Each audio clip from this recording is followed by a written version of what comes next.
Иран атаковал Азербайджан. 2 дрона по аэропорту и по школе. Еще 2 сбило ПВО. Президент Ильхам Алиев назвал атаку терактом и приказал войскам быть готовыми к любым операциям. Иран оправдывается перед Турцией и Азербайджаном и валит все на Израиль, мол, это они стреляли. США планируют удары по Ирану с помощью искусственного интеллекта. По 1000 целей за один раз. Марк Рютте уже не хочет применять 5-ю статью для защиты Кипра. Но страны НАТО все равно сгоняют туда весь имеющийся флот. Европейские политики опасаются начала гражданской войны в Иране и подорожания газа.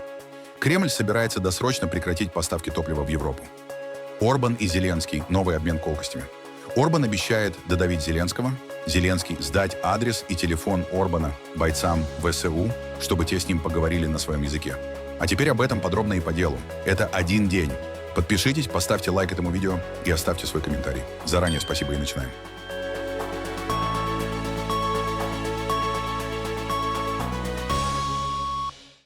Иран расширяет географию атак на своих соседей. В четверг, впервые с начала войны, иранские беспилотники атаковали Азербайджан.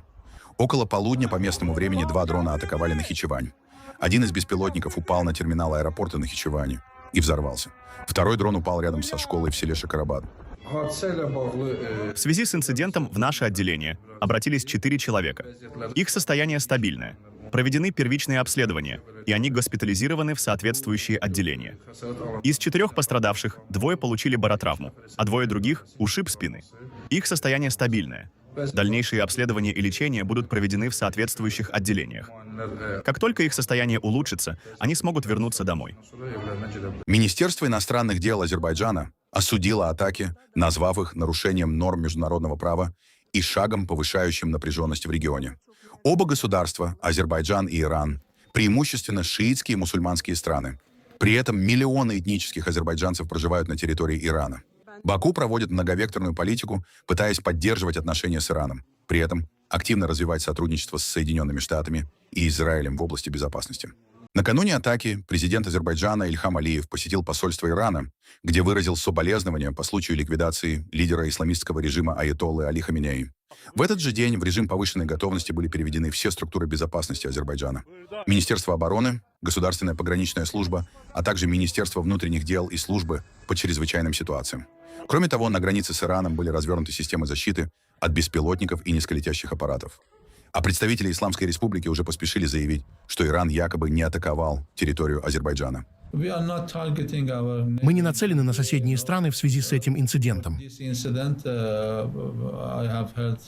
Я услышал об этом от вас. Мне нужно расследовать источник информации и ее природу.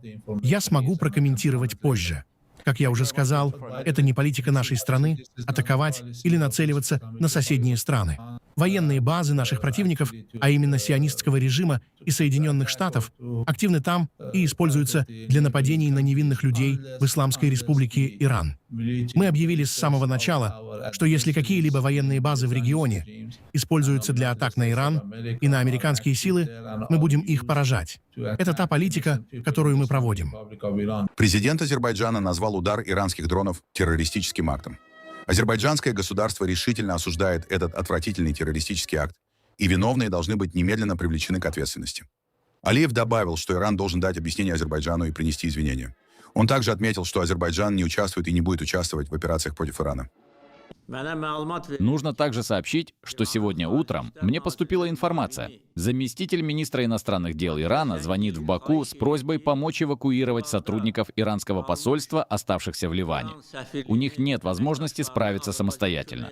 Мне доложили, и я сразу дал указание оказать помощь и направить самолет. Они даже сказали, что готовы заплатить за это. Я сказал, что не нужно. Если мы не поможем в трудную минуту, то когда же нужно будет помочь? В ответ на все это было бы подло и нечестно нанести удар по Нахичевани. Это пятно никогда не смоется с их грязной и уродливой репутацией. Поэтому будут приняты все необходимые меры дипломатическим путем.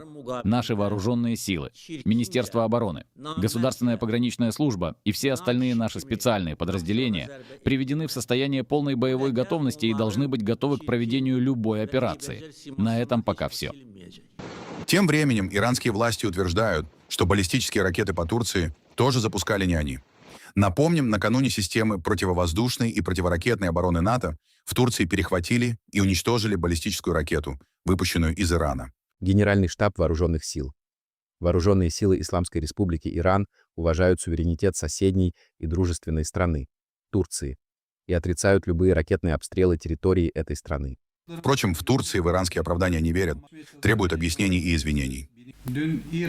Вчера баллистический снаряд, запущенный из Ирана и, как было установлено, направлявшийся в сторону нашей страны после прохождения через воздушное пространство Ирака и Сирии, был успешно перехвачен и нейтрализован в воздухе средствами ПВО и противоракетной обороны НАТО, развернутыми в Восточном Средиземноморье. Мы еще раз подчеркиваем, что оставляем за собой право отвечать на враждебные действия, независимо от их происхождения. Мы следим за развитием событий в тесной координации с НАТО и другими нашими союзниками. Washington-Post сообщает, что Соединенные Штаты планировали удары по Ирану и определяли цели атак с помощью двух моделей искусственного интеллекта. Claude AI от компании Anthropic и Maven от компании Palantir. С их помощью были определены более 1000 целей для атак в первые дни военной операции. Утром в четверг несколько взрывов прозвучали в иранском городе Санандадж. В небе были видны языки пламени и клубы черного дыма. На видеозаписи из социальных сетей запечатлен момент атаки на этот курдский город на севере Ирана. В четверг армия обороны Израиля опубликовала видео, которое назвала историческим. Это съемка из кабины пилота, на которой запечатлено, как иранский истребитель был сбит израильским истребителем F-35 в небе над Тегераном. Израиль начал масштабную серию ударов по Тегерану, нацелившись, по его словам, на инфраструктуру иранских властей, после того, как иранские ракеты заставили миллионы израильтян укрыться в бомбоубежищах. Израильские военные также заявили, что за ночь нанесли серию авиаударов по целям в Тегеране, включая инфраструктуру по запуску баллистических ракет, в том числе пусковые установки на поверхности и под землей. Цахал также заявила, что нанесла удары по нескольким пусковым установкам баллистических ракет большой дальности, которые, по ее словам, представляют непосредственную угрозу для Израиля. Военные добавили, что истребитель ВВС Израиля обнаружил иранских боевиков, готовивших заряженную пусковую установку, предназначенную для использования против самолетов, и нанес удар как по пусковой установке, так и по боевикам. Администрация Дональда Трампа начала налаживать контакты с внутренней оппозицией Ирана, рассматривая ее как потенциального союзника в случае эскалации конфликта. По информации The Washington Post, президент предложил широкое воздушное прикрытие США и другую поддержку курдским силам, действующим против иранского режима, чтобы они смогли взять под контроль части западного Ирана.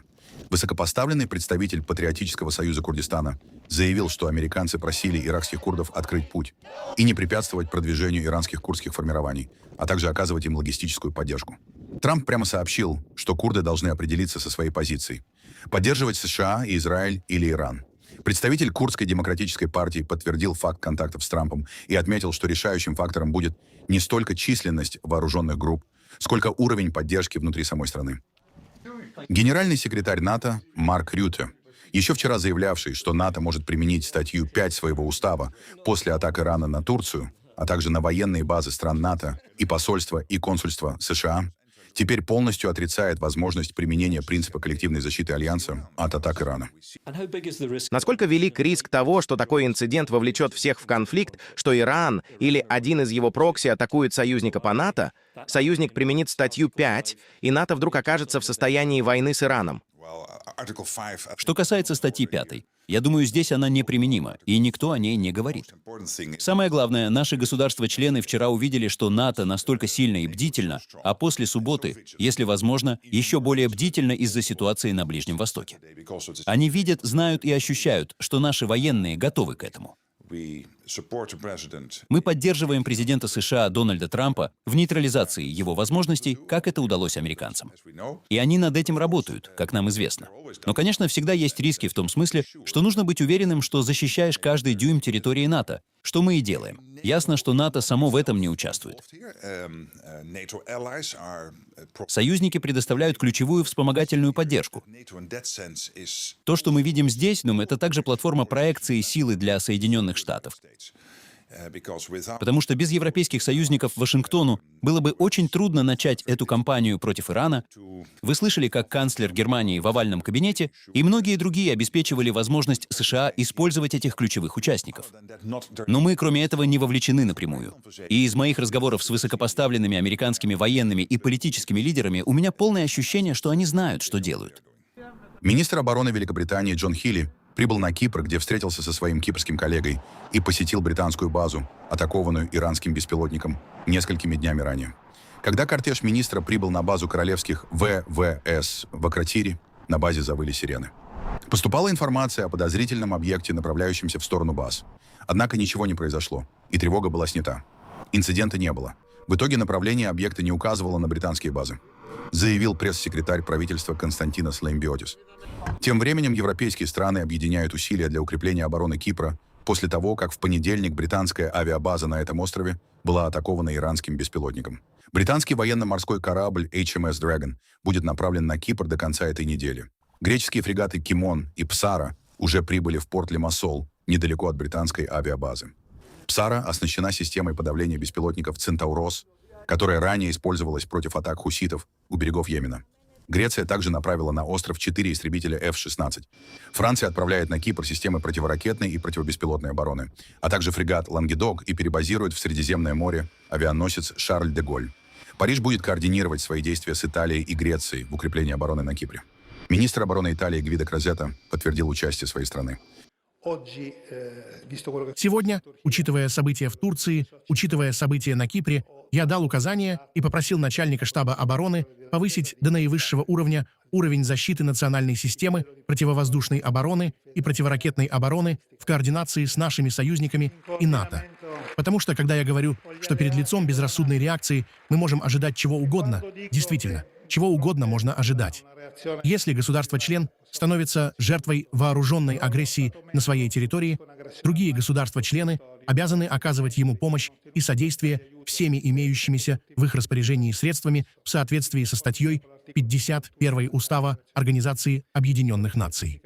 Это не должно наносить ущерб специфическому характеру политики безопасности и обороны отдельных государств-членов. Именно поэтому мы вместе с Испанией, Францией и Нидерландами в ближайшие дни направим военно-морские силы для защиты Кипра. В четверг Министерство обороны Испании сообщило, что страна направляет на Кипр фрегат «Кристобаль Колон» в рамках совместной операции с французским авианосцем «Шарль де Голль» и кораблями греческого военно-морского флота. Фрегат «Кристобаль Колон» — самый технологически продвинутый фрегат Испании, заявило министерство, добавив, что его развертывание демонстрирует приверженность страны защите Европейского Союза и своей восточной границы. Дональд Трамп пожинает плоды своей политики по отношению к Европе, года унижений, критики, давления, экономического шантажа и угроз аннексии территорий. Теперь, пишет издание «Политика», Трампа осенило, что Европа ему все-таки нужна. Особенно это стало заметно на фоне войны США и Израиля против Ирана. Немецкие дедушка и бабушка Дональда Трампа, возможно, знали слово, которым сейчас можно описать чувства некоторых европейских чиновников, наблюдающих, как он жалуется, что традиционные союзники Америки его подвели, шаденфройде — злорадство. После года критики, оскорблений и угроз в адрес европейских лидеров, Трамп теперь видит ценность наличия друзей в стратегически важных местах, по крайней мере, если у них есть военные ресурсы, которыми он может воспользоваться. Как отмечают европейские чиновники, американский президент теперь сам оказался в ситуации, когда ему нужна их поддержка. По словам Трампа, военная операция могла бы проходить гораздо проще, если бы премьер-министр Великобритании Кир Стармер разрешил американским бомбардировщикам использовать британские авиабазы. Однако Лондон отказался давать такое разрешение и допускает лишь оборонительные операции с объектов королевских военно-воздушных сил. Похожую позицию занял и премьер-министр Испании Педро Санчес. Он назвал военную кампанию против Ирана нарушением международного права и отказался предоставлять американским самолетам испанские аэродромы. Это вызвало резкую реакцию Трампа, который даже пригрозил торговыми мерами против Испании. Президент Франции Эммануэль Макрон также подверг операцию критике. Он предупредил, что война против Ирана может оказаться опасной эскалацией и не соответствует нормам международного права. В Вашингтоне, однако, настаивают, что европейские союзники должны поддержать операцию. Пресс-секретарь Белого дома Кэролайн Ливит заявила, что президент ожидает сотрудничества со стороны всей Европы для уничтожения иранского режима, который, по мнению Вашингтона, угрожает как США, так и европейским странам. Тем не менее, многие европейские лидеры опасаются повторения ситуации начала 2000-х годов, когда вторжение США в Ирак раскололо трансатлантический союз на долгие годы. Дополнительное напряжение вызывает и политика Трампа по другим направлениям. Он резко сократил поддержку Украины, требовал уступок в мирных переговорах с Россией, критиковал Европейский Союз за миграционную политику и даже заявлял о желании получить контроль над Гренландией. При этом европейские дипломаты признают, несмотря на разногласия, Европа все еще зависит от США в вопросах безопасности. Без американского давления Россия, по их мнению, вряд ли согласится на мирные переговоры по Украине. А без поставок американского оружия Киев рискует потерпеть поражение. Интересно, что Вашингтон теперь обращается за помощью даже к Украине. Президент Владимир Зеленский заявил, что партнеры, включая США, интересуются украинским опытом противодействия иранским ударным беспилотникам, которые Россия активно применяла в войне. Тем не менее, в Белом доме считают, что европейские страны в конечном итоге все равно будут вынуждены сотрудничать с США, поскольку безопасность Европы по-прежнему во многом зависит от американского присутствия в НАТО. Иран не обращался в Москву с просьбой о поставках оружия, заявили в Кремле. При этом стоит напомнить, что в прошлом году Иран заключил с Москвой 20-летнее соглашение о стратегическом партнерстве. Россия строит 2 новых ядерных энергоблока в Бушере на единственной в Иране атомной электростанции. А Иран поставляет России беспилотники «Шахед», которыми россияне атакуют Украину. Полный российский аналог этих беспилотников, дроны «Герань-2», использовались Ираном для атак на Дубай. Никаких обращений со стороны иранской стороны не было. Наша последовательная позиция хорошо всем известна. И здесь нет никаких изменений. Страны Ближнего Востока сообщили европейским дипломатам о рисках начала гражданской войны в Иране в результате конфликта между Тегераном и Соединенными Штатами и Израилем. Об этом рассказала прессе глава европейской дипломатии Кая Каллас. Она также заявила, что Евросоюз крайне обеспокоен морской безопасностью в регионе Персидского залива. В частности, попытками Ирана перекрыть Ормузский пролив. Когда мы общаемся со странами региона, они также обеспокоены возможными гражданскими войнами внутри Ирана из-за руководства режима и происходящих там событий. Мы крайне обеспокоены морской безопасностью, и именно поэтому европейские военно-морские силы были направлены в регион, поскольку безопасность Ормузского пролива и торговых путей чрезвычайно важна не только для Европейского Союза, но и для стран Персидского залива. Поэтому мы стараемся сохранить эти торговые пути открытыми. Иран экспортирует войну, пытаясь распространить ее на как можно больше стран, чтобы посеять хаос.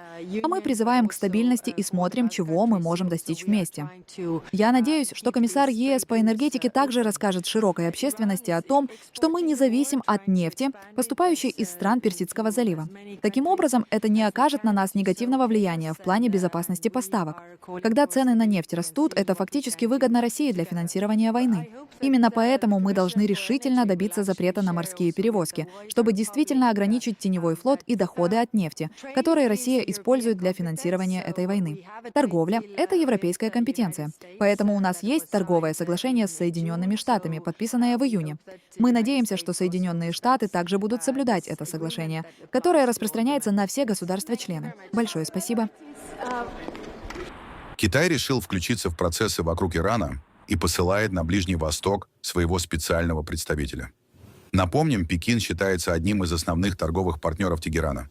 Экономические отношения между ними продолжаются, несмотря на масштабные санкции, наложенные ООН на режим исламистов. Кроме того, Китай – основной покупатель подсанкционной иранской нефти. В ближайшее время Китай направит своего специального посланника по вопросам Ближнего Востока, Чжай Цзюня, на Ближний Восток для принятия позитивных мер по деэскалации напряженности. Китай считает, что война и сила не могут коренным образом решить проблемы. Диалог и переговоры — правильный путь. Конфликты и разногласия должны разрешаться дипломатическим путем. Китай продолжит поддерживать связь со всеми заинтересованными сторонами, включая участников конфликта, укреплять посредничество и добиваться консенсуса. Кремль недоволен предстоящим полным запретом на поставки российских энергоносителей в Европу и ищет альтернативные рынки, куда можно поставлять топливо в обход международных санкций. Мы же видим с вами, что никаких признаков изменения позиции европейцев нет, хотя, и вчера об этом говорил президент, кстати, то сейчас европейцы уже задумываются, а не сдвигать ли вправо сроки по введению различных запретов на импорт сжиженного газа из России. Такие экспертные разговоры хорошо слышны. Ситуация действительно становится более сложной с каждым днем для европейцев. Американцы предлагают дорогой товар, у нас есть свой товар, есть рынки, которые проявляют заинтересованность. Поэтому здесь каждый действует в угоду своим собственным интересам. Президент именно подчеркнул, что это не решение, это только предложение, вернее, поручение правительству проработать эту тему. Но, конечно же, наши газовые компании в контакте со всеми представителями глобального рынка газового, и они четко отслеживают ситуацию и понимают, где возникают новые премиальные рынки.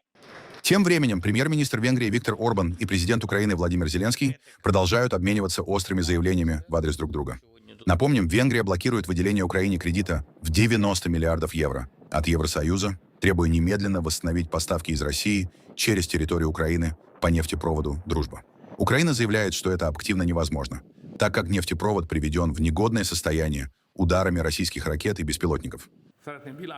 Хочу ясно заявить, что мы победим. И мы победим силой. Я не пойду ни на какие пакты. Никаких компромиссов не будет. Мы разгромим их, мы снимем нефтяную блокаду и заставим украинцев возобновить поставки. Не путем переговоров, не путем компромиссов, а силой. У нас нет для этого военной силы. Могу заверить всех, что это не входит в наши планы. Но у нас есть политические и финансовые инструменты, и с их помощью мы заставим их безоговорочно и, если возможно, в ближайшее время возобновить работу газопровода «Дружба», а также выполнить свои договорные обязательства по соглашению об ассоциации между Украиной и ЕС, в котором прямо указано, что Украина не должна блокировать энергоснабжение ни одного государства-члена ЕС. Мы заставим их это сделать. Это битва, мы не должны ее бояться. Я знаю, что это другой язык, дипломатия работает с более мягкими категориями, но это не мягкое дело, это не диалог между джентльменами, это открытый шантаж, а в случае открытого шантажа мы не ведем переговоры, а противостоим друг другу и побеждаем. Мы заставим их открыть нефтепровод, прежде чем у нас закончатся запасы.